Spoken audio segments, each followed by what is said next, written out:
अस्सलाम वालेकुम वरहमतुल्लाहि वबरकातुहू। वालेकुम अस्सलाम वरहमतुल्लाहि वबरकातुहू। आज डॉक्टर यूसुफ साहब ने मुझे बरकत दी है, इनका बहुत शुक्रिया। मैं इनके दफ्तर आया तो मैंने बहुत सारी किताबें देखी, किताबें भी बड़ी मुनफरिद और मुख्तलिफ किस्म की, यानी इंग्लिश में लिखी हुई थी और मोटी मोटी किताबें। किताबें पढ़ने का शौक़ कैसे आपको आया, या गैर नसाबी किताबें पढ़ने का शौक़ कैसे आया? शौक तो शुरू से था, थोड़ा थोड़ा सा। अच्छा, शुरू से था। टू बी वेरी ऑनेस्ट, ठीक है। क्योंकि जब हम फिर इस स्टेज पे पहुंचते हैं तो हम बड़ी बड़ी बातें शुरू कर देते हैं। मेरे ख्याल में छोटी बातों से शुरू करना चाहिए। ठीक है। मुझे कोई, मेरे ख्याल में मैट्रिक तक तो खैर निसाबी किताबें पढ़ने का कोई इतना ज़्यादा शौक नहीं था। अच्छा, टू बी वेरी ऑनेस्ट, अखबार पढ़ने का शौक था, बिल्कुल पढ़ते थे। क्रिकेट बहुत अच्छी देखते थे। ठीक है। हम तो जिस एज में जवान हुए हैं, हम उसमें टोनी ग्रे और रवि शास्त्री, रमीज राजा तो करंट है, हम इन लोगों को सुना करते थे। जी। और अब देख कमेंट्री भी और तरह से होगी। तो फिर जब पंजाब यूनिवर्सिटी में गए, वहाँ से मैंने एमएससी की कम्युनिकेशन स्टडीज़ में with 3 gold medals. I got 3 gold medals. अलग बात करेंगे। ठीक है। अच्छा। तो दैट वाज द टाइम कि मेरा जो ताल्लुक लाइब्रेरी के साथ है वो मजबूत हुआ। अच्छा। मैं अपने वक्त को 3 तरह से डिवाइड करता था। एक क्लासेस का टाइम, ठीक है, एक लाइब्रेरी का टाइम, और एक सोने और खाने का टाइम। अच्छा। इसके अलावा कोई काम नहीं होता था। मैं, आप ये देखें कि लाहौर में 10 साल रहा हूँ, और 10 साल में मैं पंजाब यूनिवर्सिटी के हॉस्टल्स के बाहर कभी एक बार भी नहीं रहा। अच्छा। यानी पूरी जो मेरी लाइफ थी वो पंजाब यूनिवर्सिटी थी। ठीक। वहीं पढ़ते थे, वहीं हॉस्टल में रहते थे, फिर बाद में वहीं पे जॉब हो गई, और फिर पीएचडी भी वहीं पे शुरू की, फिर बाहर चले गए पीएचडी करने। तो पीएचडी आपने कहाँ से की? मैंने पीएचडी शुरू की पंजाब यूनिवर्सिटी में 2014 में। अच्छा। फर्स्ट ईयर मैंने यहाँ पढ़ा, मेरा स्कॉलरशिप हुआ, मैंने नहीं गया, मैंने इनकार कर दिया। मैंने एक्चुअली मैं डॉक्टर नासिर महमूद साहब से एकेडमिक राइटिंग और स्टैटिस्टिकल एनालिसिस पढ़ना चाहता था। फिर मैंने दोबारा अप्लाई किया तो 2015 में मेरा दोबारा स्कॉलरशिप हो गया चाइना में, कम्युनिकेशन यूनिवर्सिटी ऑफ चाइना में, और फिर मैंने पीएचडी 15 से 18 तक वहाँ से मुकम्मल किया। तो किताबों से जो इश्क का सफ़र है ये पंजाब यूनिवर्सिटी से शुरू हुआ, और ये अपने अरूज तक पहुंचा कम्युनिकेशन यूनिवर्सिटी ऑफ चाइना में। अच्छा, कम्युनिकेशन के लिए किताबों का पढ़ना कितना ज़रूरी है? सर, ये इतना ही ज़रूरी है जितना ज़िंदा रहने के लिए खाना ज़रूरी है, और जितना ज़िंदा रहने के लिए ऑक्सीजन ज़रूरी है। उसकी मैं आपको वजह बताता हूँ। जब मैं चाइना गया तो मैं बुनियादी तौर पे आपको ऑनेस्ट बात आज बताता हूँ कि मैं गोल्ड मेडलिस्ट था। 3 गोल्ड मेडल मैंने लिए थे, यूनिवर्सिटी टॉप की थी। ठीक है। लेकिन जब मैं वहाँ गया तो मेरा इरादा ये था कि मैं पीएचडी 2 साल में कर लूँ, क्योंकि मैं कोर्स वर्क यहाँ से करके गया था। तो उन्होंने कहा जी ओके आप आ जाएँ।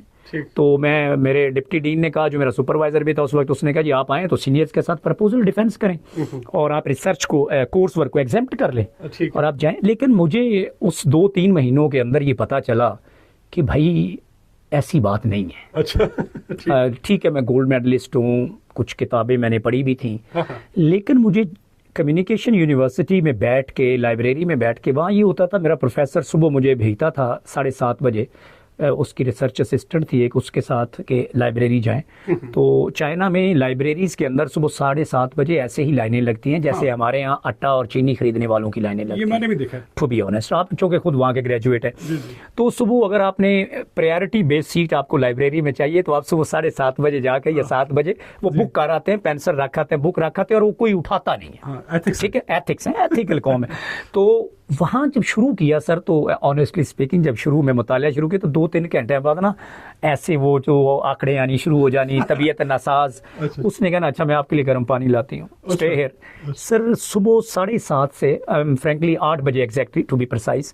फिर आपको पता है 11:50 पे वहाँ पे लंच की ब्रेक होती है जो 12:50 तक होती है। 1 बजे फिर वापस आना, लंच करना और उसके बाद वॉक करना, वापस आना। फिर वो चलता था सीधा 4:50 तक। 4:50 के बाद आपको पता है फिर डिनर ब्रेक होती थी 5:50 तक। उसके बाद फिर वापस आना और फिर ये 9:50 तक चलना। यानी 10 बजे आपको पता ऑटोमेटिकली लाइब्रेरीज जो है वो विद म्यूजिक चाइना में बंद हो जाती है। ठीक है। तो ये तकरीबन कोई 10 घंटे बनते थे। My God. ये जब प्रैक्टिस शुरू हुई तो मैं कोई 10 सफ़े 8 सफ़े पढ़ लेता था, शुरू किया जब। अच्छा। ये 1 वीक गुजरा, 2 वीक गुजरे, तीसरे वीक के अंदर आप ये समझे कि मैं जो किताब 200 सफ़ों की होती थी मैं 1 वीक में आधी किताब पढ़ लेता था। स्पीड बेहतर होगी। और मुझे अपने प्रोफेसर को कहना पड़ा कि मुझे अब रिसर्च असिस्टेंट जो आप साथ भेजते हैं इसकी ज़रूरत नहीं है। अब मैं लाइब्रेरी में खुद बैठ सकता हूँ। और आपने खुद वहाँ पे ऑब्जर्व किया होगा कि यंग बच्चे बच्चियां जो फ्रेशमैन होते हैं, कॉलेज से आते हैं, 16 साल के, 17 साल के, 18 साल के, 19 साल के, वो बैठ के पढ़ते थे और उनको नींद आती थी तो उनके सर टेबल से लगते थे। तो हम अक्सर सवाल करते थे कि भाई why you don't go back to your dormitory and have rest and come back. और वो एक जुमला कहा करते थे कि it's a question of survival.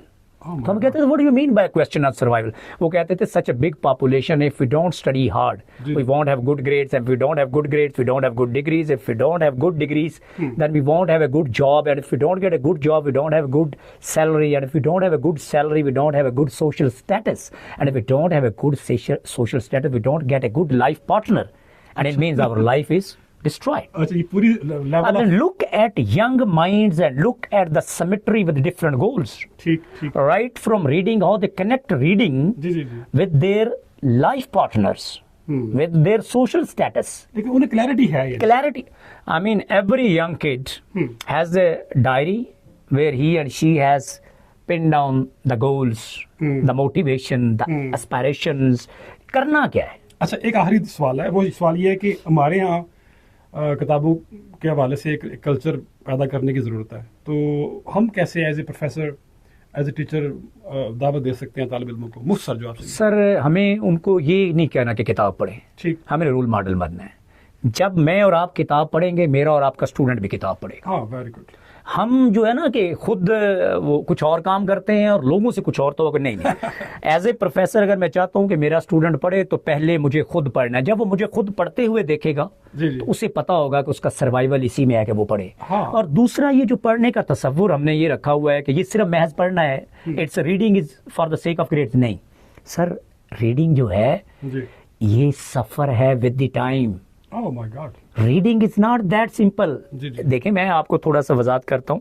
आपने मुख्तसर जवाब क्या है, जब आप मुतालिया करते हैं जी जी, तो हम वक्त के साथ सफर करते हैं। ये बात ठीक है। It is entering into conversation with the great minds of ages. Oh my god. You have a dialogue with Albert Einstein. You have a dialogue with Allama Iqbal. You have a dialogue with Aristotle, जी, जी। Socrates. जी जी, बड़े बड़े नाम। You know, you not only read their books, ji ji. you enter into dialogue with them, you agree with them, you disagree with them, you learn the art of how to agree to disagree. वाह।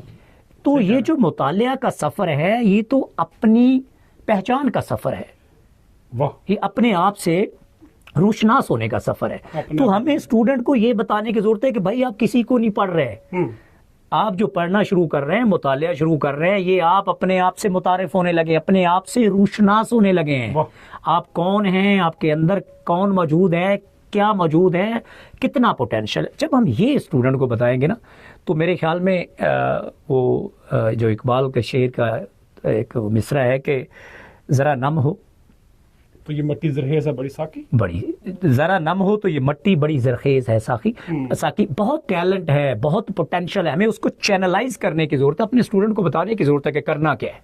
चलिए doctor साहब, बहुत शुक्रिया sir, welcome. फिर मुलाकात करते हैं किसी और क्लिप में। बहुत शुक्रिया। अस्सलाम वालेकुम। वालेकुम।